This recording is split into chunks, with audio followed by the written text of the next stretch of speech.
Nunca duvide do quanto um Estado se sente confortável com o sofrimento dos indivíduos. Esse é o Visão Libertária, sua fonte de informações descentralizadas e distribuídas. A enorme falha que foi a saída americana do Afeganistão deixou muitas dúvidas. Ninguém questiona que houve falha de planejamento. A cada dia que passa, parece mais claro que todos já tinham informações de que o Talibã tomaria o controle rapidamente do Afeganistão, tão logo as tropas americanas saíssem de lá. Seria muito simples retirar, primeiro, os civis americanos e afegãos que apoiaram o governo e só então retirar as tropas. Pior, alguns analistas apontam um erro gravíssimo que foi o abandono da base de Bagram, no início de julho, no dia 2 de julho. Isso teria sido a pior estratégia possível. Aquela base era um ponto que poderia ter sido usado para retirar soldados, civis e apoiadores dos americanos com relativa facilidade, muito mais isolada e bem protegida que o aeroporto de Cabul. No entanto, foi abandonada e praticamente entregue ao inimigo no início de julho. Esse movimento foi, segundo alguns estrategistas, o que possibilitou o avanço tão rápido do Talibã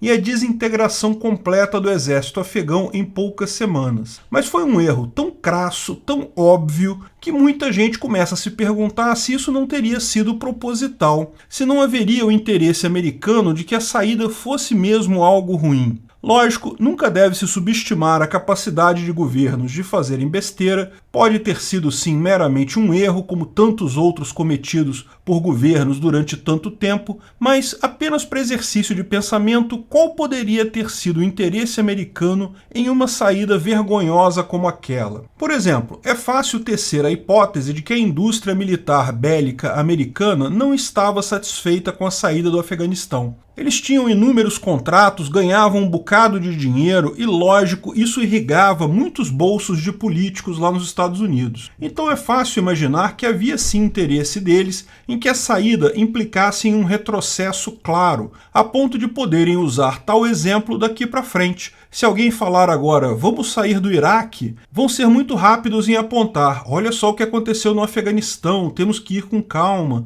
talvez mais uns 25 anos estaremos prontos a sair.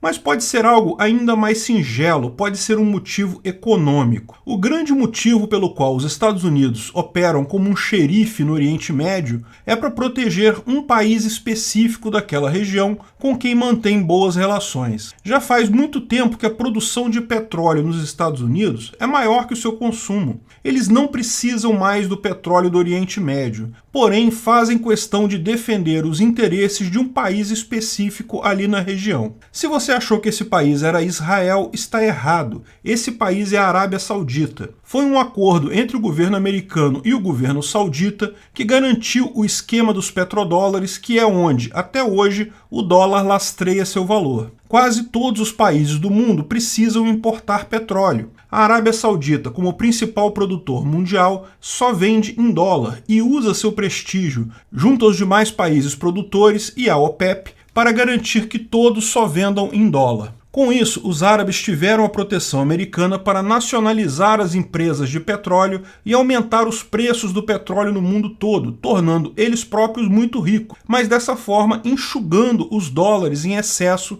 que estavam causando a estagflação americana da década de 1970. Isso garantiu ao dólar a manutenção de seu posto como moeda estável, mesmo com o governo americano imprimindo dinheiro loucamente. Explicamos esse esquema dos petrodólares no vídeo Por que os americanos não saem do Oriente Médio. A questão é que a saída americana do Afeganistão tem cara muito forte de sinalização para a Arábia Saudita que tal acordo vai acabar. A mensagem foi devidamente recebida, porque os sauditas já estão conversando com os russos para a venda de petróleo em outras moedas. Parece mesmo que o governo americano quer desfazer o sistema dos petrodólares que funcionou tão bem para eles por tanto tempo. Pode ser que queiram propositalmente abrir caminho para o SDR, o dinheiro mundial do FMI, como explicamos no vídeo. FMI já escolheu a próxima moeda mundial para o grande reset. Mas isso implicaria em uma brutal perda de influência americana no mundo todo. Por que os americanos iriam querer isso?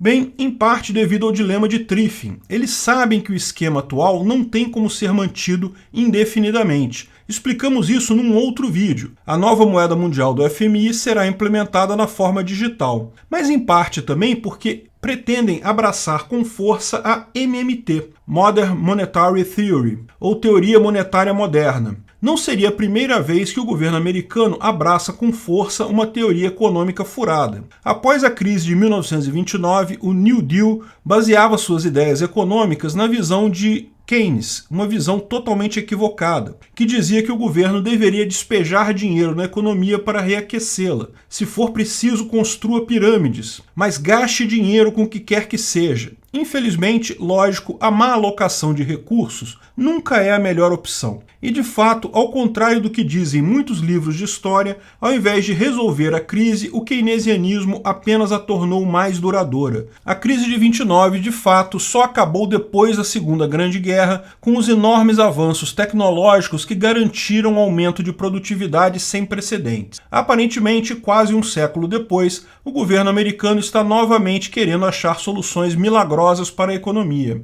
Mas afinal, o que é a MMT? Essa é uma daquelas teorias heterodoxas econômicas cujo único mérito é dizer exatamente aquilo que o político quer ouvir. Todo político adora gastar dinheiro, nem que seja preciso roubar impostos dos outros para isso. Daí aparece um economista da Unicamp, keynesiano, dizendo que, olha só, tem uma teoria bacana aqui que diz que você pode imprimir dinheiro infinitamente e que imposto é só você recolhendo o que já é seu. O dinheiro é seu, foi você que imprimiu. Ao lado dele vem um economista austríaco dizendo que não pode imprimir dinheiro de jeito nenhum e que imposto é roubo. O governo nem deveria estar mexendo com dinheiro, aliás, não deveria nem existir. Quem você acha que o político vai dar moral, não é mesmo? Lógico, para o keynesiano da Unicamp. A MMT, como toda teoria encomendada por políticos, é cheia de definições e lógicas intrincadas. Não seria possível explicar tudo num vídeo curto, mas vamos passar a visão geral e, lógico, o contraponto da escola austríaca. A MMT parte do princípio de que o governo é essencialmente diferente de empresas e pessoas no que tange a economia,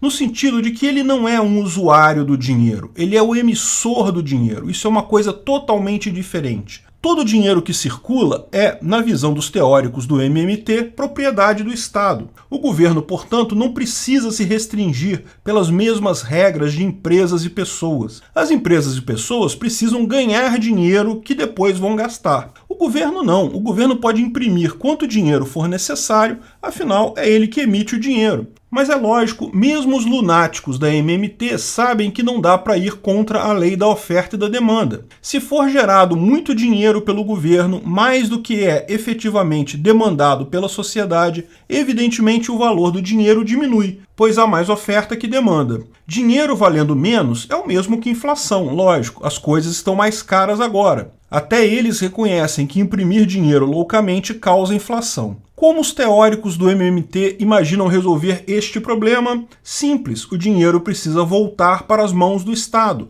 O Estado, lógico, pode cobrar impostos porque, evidentemente, aquele dinheiro é dele, foi ele que emitiu. Então, o Estado controla a inflação não com esses mecanismos complicados de taxa de juros, etc., mas simplesmente enxugando o dinheiro da mão das pessoas via impostos. Repare que a coisa toda contém uma sutil inversão de expectativas. Em tese, o governo hoje precisa primeiro arrecadar via impostos para então gastar o dinheiro. Na visão da MMT, o governo pode imprimir dinheiro à vontade, só precisa controlar a arrecadação depois se houver inflação. Aumentou a inflação, aumente os impostos. Outras soluções também podem ser imaginadas, como por exemplo, um dinheiro com validade. Se o dinheiro desaparece depois de um tempo, o problema do excesso do dinheiro, o problema da inflação está resolvido também. Agora, para a MMT funcionar, a arrecadação de impostos precisa ser muito eficiente. Daí a ânsia de governos em partir para o CBDC, a moeda digital de Banco Central, que permite que ele cobre imposto de qualquer um a qualquer momento com muita facilidade,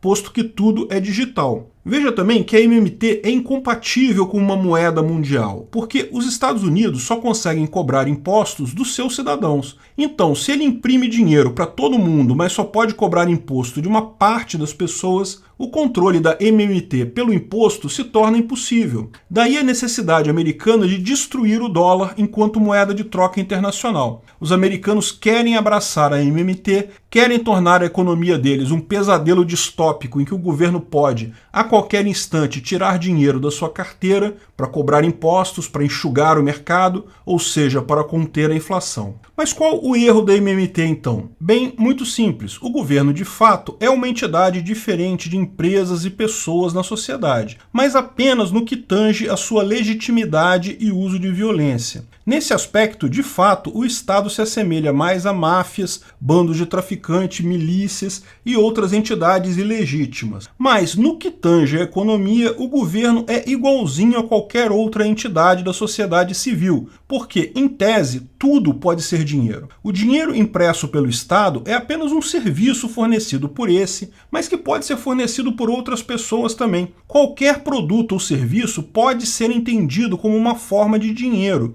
e o dinheiro estatal apenas é a forma mais usada para isso, porque é a forma convencional que estamos acostumados. Ok, é o governo que imprime o dinheiro, mas uma mineradora de ouro gera o ouro. No momento que ela troca esse ouro por dinheiro, porque ela não se torna emissora do ouro e portanto, tem o direito de pegar de volta o ouro que deu para você. Se eu fabrico sapatos, então eu me torno um emissor de sapatos e posso cobrar de volta eles depois de um tempo para garantir que o valor do sapato continue alto? O fato do dinheiro ser puramente simbólico, não ter valor em si, não quer dizer nada, porque ele tem valor justamente porque cumpre a função de facilitar as trocas. Ele apenas é dessa forma para facilitar o comércio. Qualquer outro bem poderia ser usado da mesma forma. A MMT, no final, apenas evidencia o erro da moeda estatal, que, por não requerer uma prova de trabalho antes da emissão, pode tornar o dinheiro totalmente sem valor através da impressão desenfreada. Além disso, considere as moedas criptográficas, como o Bitcoin. Ao contrário do dinheiro emitido pelo governo, o Bitcoin não é emitido por ninguém.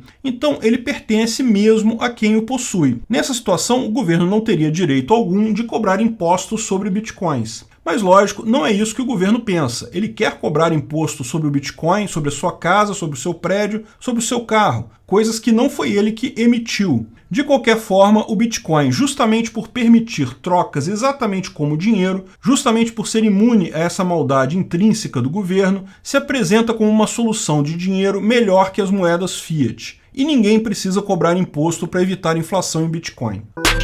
Obrigado pela audiência. Esse vídeo foi um oferecimento de armataweb.com, cloud e serviços de data center, 100% de compromisso com a satisfação e privacidade dos clientes. Aceitamos Bitcoin, veja o link na descrição do vídeo. Se você gostou desse vídeo, clique no like e compartilhe ele em suas redes sociais. Se inscreva no canal para nos ajudar, clicando no botão vermelho abaixo. Se quiser ser avisado de novos vídeos, clique no sininho ao lado. Se você quiser comprar camisas e outros itens do Visão Libertária, veja nossos itens no site Pimenta no Café, pimentanocafé.com.br/Visão Libertária, tudo junto sem acento, ou clique no link da descrição. Até a próxima!